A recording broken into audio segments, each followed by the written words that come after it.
Mr. Paes, this is your third term as mayor of Rio de Janeiro, the postcard of Brazil. How challenging is it going to be? This is an amazing city, a place I love so much. Obviously, Brazil, it's going through some rough times in the past few years. But I do believe in my country. I think things will get better. So I mean, it's a big challenge, but I'm pretty optimistic about what's gonna happen. You have said you are not going to impose a lockdown, but the beaches are packed and people behave as there was no pandemic. Do you think you need to create tougher measures for people to behave?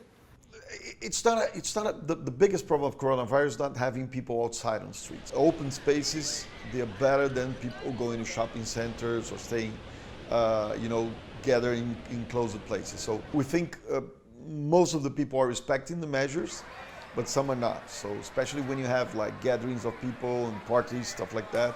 So, I mean, it is a challenge, but it's something that is tough. You cannot do like a lockdown all the time. I mean, everybody knows you're a carnival lover and you had to cancel the festivity for the first time in over a century. When can the city host it again?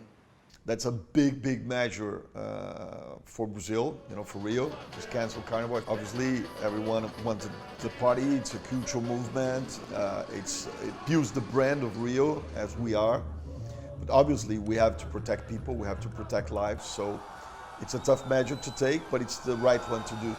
Regarding vaccination, how is the pace and when do you think the whole population of Rio de Janeiro will be vaccinated? Brazil took a while to get the vaccines. But once we got the vaccines and it gets into a normal flow, Brazil has a lot of experience in public vaccination, in the whole population vaccination. So once we started, we're moving pretty fast. I think we might get to the end of March with everyone from 60 years above already vaccinated, which is a big move. Are you looking forward to produce the vaccine here? At least you have all the equipment, so Rio could be a big hub to produce the vaccine in Brazil. Fiocruz, which is in Rio, it's the largest vaccine lab in all Latin America.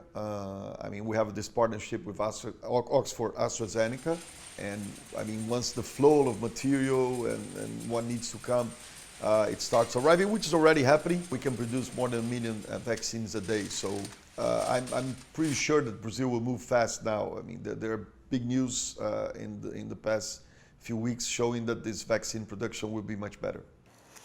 You have been the mayor during golden years like the World Cup and the Olympics. How was that experience, and maybe compared what you're facing today that is also historic? It was an amazing experience. It was great to have the opportunity to host these big events, especially the Olympics. They brought great change to the city, a great legacy to the city. But there's a big problem with unemployment today, which has a lot to do with the Brazilian economy. Obviously, Rio has been faced in the past few years a tougher situation than even the rest of the country, comparing to the rest of the country. So this is a big challenge. And we're living in an equal society. So I think that's a challenge of Rio, and that's a challenge of Brazil. Thank you for your time, Mr. Paes. I hope we meet again soon.